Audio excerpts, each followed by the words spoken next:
This video is to talk about how an intelligence agency or expert in disinformation, propaganda, and counterintelligence would go about targeting the 9/11 truth movement and destroying it, or at least preventing it from impacting the public's opinion on 9/11. Edward Bernays was the man who wrote the book on propaganda, and he also wrote a book called Crystallizing Public Opinion, which Nazi propaganda minister Joseph Goebbels used to keep in his back pocket at all times.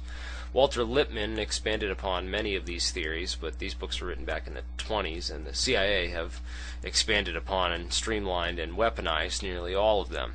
We're going to talk about the ones that directly apply to the 9/11 truth movement. The first and most important is what Walter Lippman calls proof by stereotype, which is a way to win any argument without having to present facts or evidence. The first step is to create a stereotype. So you create a stereotype of what a conspiracy theorist is, and promote that as a collection of what all the others in that group believe. The trick is to associate all sorts of other disinformation and ridiculous theories in, along with the real theories, to not only confuse potential researchers, but also to make a mockery out of the factually based conspiracy arguments. Basically, they have the mass media tell you that this is what a conspiracy theorist is. They wear tinfoil hats, and they believe in Bigfoot, the Loch Ness Monster, and that NASA faked the moon landings to beat the Russians in the Cold War. But this goes much deeper within the 9/11 truth movement itself, and the tactics are much more specialized. You're always going to find these hardcore debunker types who sit online all day debunking conspiracy theories and don't have jobs. And you're going to really have to wonder sometimes if the government is paying them to do this, because they intentionally avoid arguments that they know they can't win, and they use psychological tactics like repeated denial, where they repeat the same thing over and over again to try to get you to believe that it's true. Although it does make sense that the perpetrators of 9/11 would hire intelligence agents to cover up for their crimes, I find it more likely that these morons on YouTube are just victims of disinformation and brainwashing regarding 9/11, and that they do it for free because they honestly believe that the debunkers are right, or that the people asking the questions are terrorists, or maybe they're just negative attention whores and they like fucking with people. But then I'd be making up stereotypes, and calling anyone who disagrees with you a CIA agent is no better than this. I think that the CIA would have realized by now that this tactic doesn't work, as the existence of multiple professional debunkers on the internet at any given time only makes a cover-up more obvious and makes people suspicious, especially when they keep losing arguments and don't look up facts. And this effort has essentially backfired on them, as it forces the people out there to do better research in order to have better arguments. I would not be the 9/11 truther that I am today if it weren't from all those long arguments with debunkers, where I was forced to go and do more and more research to understand the real facts behind what I was talking about, and make my arguments better, and research more information and whatnot. The debunkers tried to use ridicule as a first step in order to scare the newcomers away. Harassment and name-calling seem to work better than having scientific arguments where they know they will lose. Instead, they will just try to tell you that you're an idiot and that you must not understand science because your physics doesn't agree with their perceived version of reality. And they're too close-minded to step outside of that, so they use some rather interesting tactics to target the 9/11 scientists, and here's how they've done it, essentially. On one hand, we have legitimate scientific research and investigations into 9/11 done by Stephen Jones of Scholars for 9/11 Truth and Justice, and Richard Gage of Architects and Engineers for 9/11 Truth. Then on the other hand, you have people who will send you full-page letters with a bunch of total and utter bullshit regarding micro-nukes being used to demolish the World Trade Centers.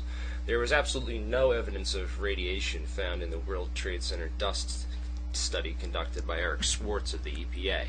I mean, this study did find evidence of an organic compound called 1,3-diphenylpropane, which is a byproduct of nanothermite gel, among other things. Could have been, but we also have Judy Wood with her theory that a space laser destroyed the World Trade Center. Never mind that this would require an possibly enormous laser to destroy a building this large, and how they get it to crack at that middle point unless it was a controlled demolition.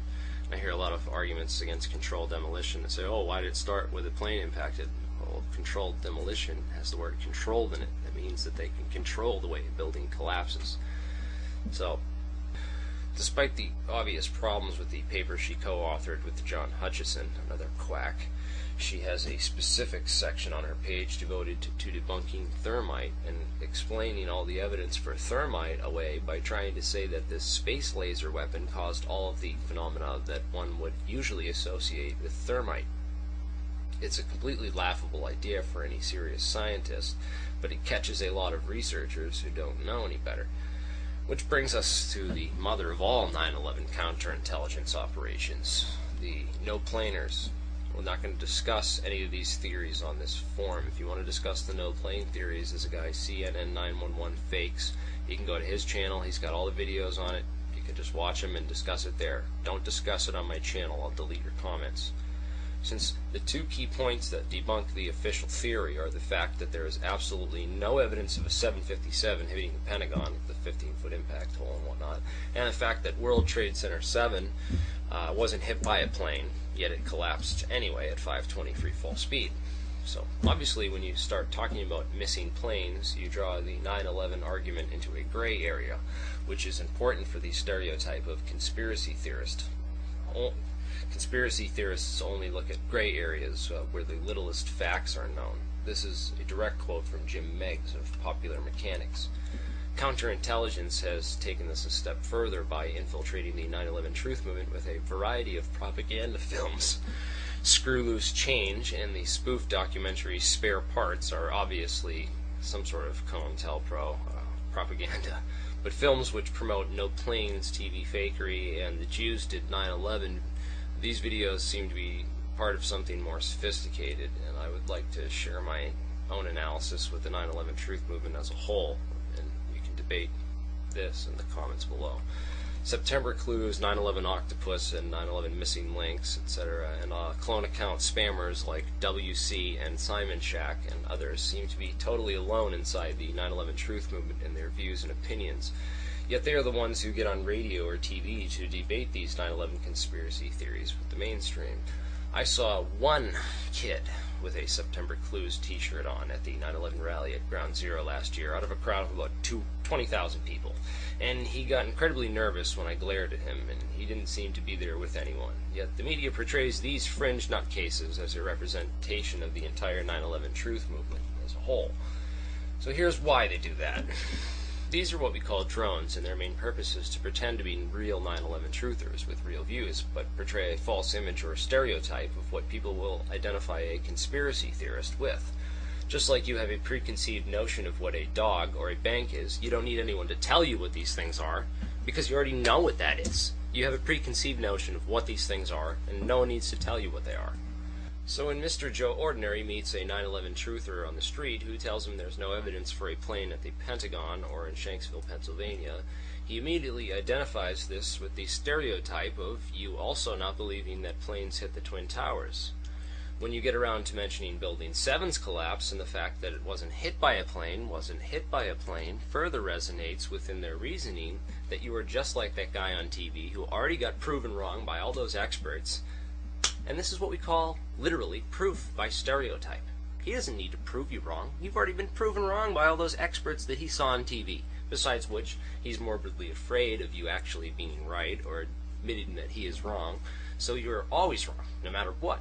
Even if you provide evidence, he doesn't need to look at it because NIST and dozens of independent scientists already looked at it and wrote a 10,000-page report, which they've probably never even looked at. And I'm going to post a link to the Walter Lippman paper on proof by stereotype in the description to this video. Please look over it and do your own research on propaganda and proof by stereotype so you can recognize when this approach is being used and how to expose it and break down those stereotypes. The best thing to do when arguing 9/11 is stick with the hard facts.